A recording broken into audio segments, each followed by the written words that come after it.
जय सिया राम। कथा प्रेमी सज्जनों, श्री रामचरितमानस में आया है कि राम जी द्वारा शिव जी के प्रचंड अद्वितीय धनुष का जब भंजन किया गया तो हरे भुवन घोर कठोर रगर विभाजित जिमा रघु चले करही दिग्गज डोलमहि हरि बोल कुरुम कल मले। तीनों लोग 14 भुवन कठोर ध्वनि से व्याप्त हो गई। सूर्य की घोड़े भी मार्ग बदल दिए। 10 दिशाएं कठोर ध्वनि से गुंजायमान हो गई। शेषनाग कच्छप वराह भी इधर उठे। देवता ऋषि मुनि अपने कान पर हाथ रख लिए और चक्के रह गए जब उन्हें विदित हुआ कि श्री राम जी द्वारा शिव जी का धनुष का भंजन किया गया। तो वे जय जय करते हुए स्तुति करने लगे, पुष्प बरसाने लगी, देवांगनाएं नाचने लगी, किन्नर ढोल मजीरे गीत गाने बजाने लगी और विश्वामित्र तो बहुत प्रसन्न हुए। जनक जी भी प्रसन्न हुए। पूरे जनकपुरवासी निहाल हो गए। सखियों द्वारा कहने पर सीता जी भी सत्कारते हुए प्रसन्नता पूर्वक किए जयमाल राम उर्मेली राम जी के हृदय स्थल पर जयमाल पहना लिए। राम जी का वर्ण कर लिया। ज्ञान अखंड एक सीता पर, अखंड ज्ञान और सीता तो अभिन्न है। चारों ओर प्रसन्नता आ गई। उसी समय परशुराम जी जनक जी के सिय स्वयंवर धनुष मंडप में आए। जनक जी परशुराम जी को प्रणाम किए। परशुराम जी आशीर्वाद दिए, कल्याण हो। जनक जी सीता जी को बुलाए। सीता जी ने भी परशुराम जी को दंडवत किया और परशुराम जी तो सौभाग्यवती होकर आशीर्वाद दिए। विश्वामित्र मिले पुण्य आए।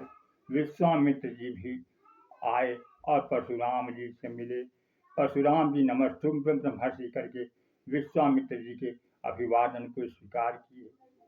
विश्वामित्र जी राम लक्ष्मण को परशुराम जी को प्रणाम करने के लिए कहे और राम लक्ष्मण दोनों प्रणाम किए।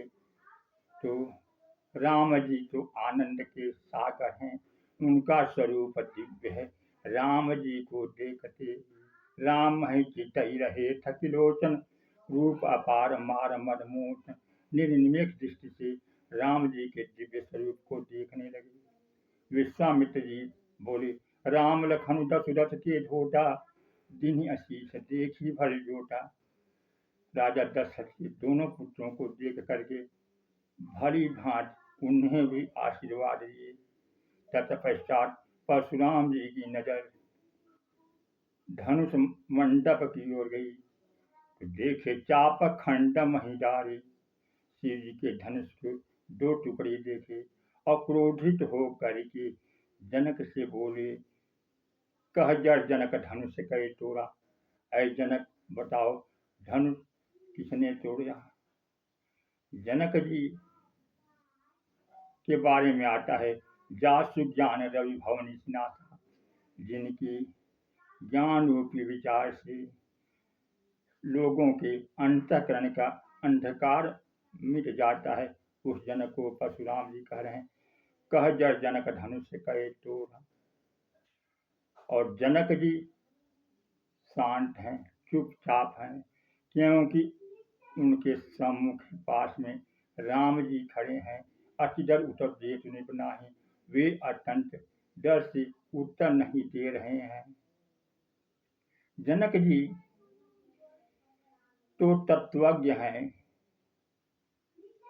जब जनक जी राम जी को प्रथम दृष्टया देखते हैं तो ब्रह्म जो निगम नेति कही गावा, उभय वेश धरि की सोई आवा।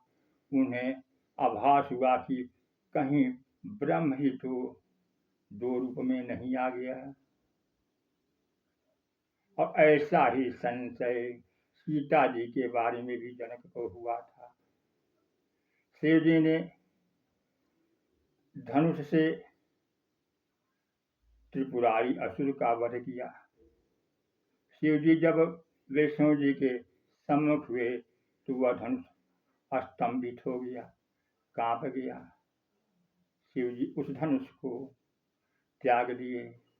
परशुराम जी शिव जी के तो अनन्य भक्त हैं, लेकिन वह दंड और नीति के द्वारा समाज की व्यवस्था संचालित करते हैं तो ब्राह्मण, लेकिन क्षत्रिय कर्म करते हैं।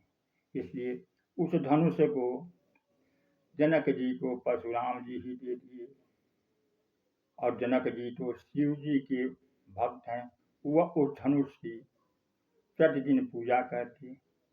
एक दिन सीता जी वहाँ पर सफाई करने गई। प्रतिदिन तो सफाई करती थी, लेकिन एक दिन जब सफाई करी थी, धनुष के पास थोड़ा सा झोला आदि था, वह उस धनुष को बाएं हाथ से उठा दी और स्थान को लीप करके उस धनुष को वहीं पर पथरा दी।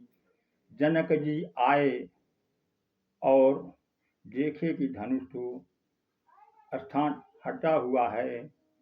वह समझ गए कि इस धनुष को किसने उठाया है। सीता जी से पूछे, सीता जी कहीं कि मैंने उठा करके सफाई कर दी। जिस धनुष को शिव जी दोनों हाथ से उठा, सीता जी उसको बाएं हाथ से उठा दी। गोस्वामी तुलसीदास जी श्री रामचरितमानस की बालकांड के सीता जी की स्तुति करते हुए कहते हैं, उद्भव स्थिति संहारकारी क्लेशहारी स्वसत्कृम सीता न तो हम राम वल्लभाम। सीता तो शक्ति है, उस शक्ति के द्वारा ही तो पूरी प्रकृति खुशहाल रहती है और पूरी प्रकृति का कल्याण करती है। वह राम जी की प्रियतमा है।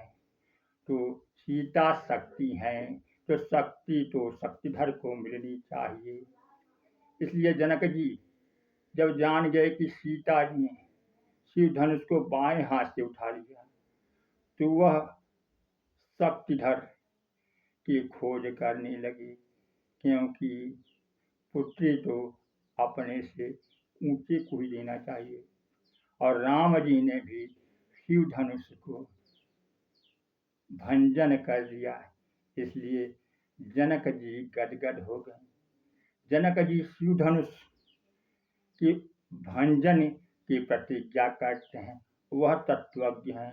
शिव धनुष समष्टिगत चेतना का अहंकार है। अहंकार का तो भंजन होना चाहिए। और परशुराम जी हमारे गुरुदेव का धनुष टूट गया, क्रोध से भरे हुए हैं, अभिमान को पाले हुए हैं। इस प्रकार राम जी द्वारा शिव धनुष का भंजन किया गया, तो जनक जी भी कृतकृत्य हुआ, परशुराम जी भी कृतकृत्य होंगे, पूर्ण रूप से राम जी के प्रति समर्पित होंगे। इसकी कथा राम परशुराम संवाद में होगी। लक्ष्मण परशुराम संवाद भी आया हुआ है। लक्ष्मण जी की भी तो भूमिका बहुत है। वह भी तो इस पृथ्वी पर शेषनाग हैं, लेकिन अवतरित हुए हैं। वह जीवों के भ्रम को मिटाना चाहते हैं, जिससे जीवों को राम का साक्षात्कार हो जाए। और लक्ष्मण जी परशुराम जी के भ्रम को मिटाएंगे।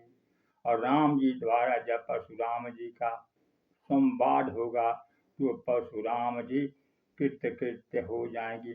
रामचरितमित सागर था न पावई कोई, संतन संजो कछु सुनई तुम्हें सुनाई सोई। सज्जनों, ऐसी कथा श्रवण करने के लिए कथा चैनल पर नए हो तो चैनल को सब्सक्राइब करें, वीडियो को लाइक करें, प्यारा सा कमेंट करना ना भूलें। ऐसे ही दिन प्रतिदिन मानस गीता के प्रसंगों की कथा को श्रवण करते हैं। इससे अध्यात्म लाभ भी होगा, श्री राम जी की कृपा भी होगी। बोलिए सियावर रामचंद्र की जय, पवन सुत हनुमान की, उमापति महादेव की।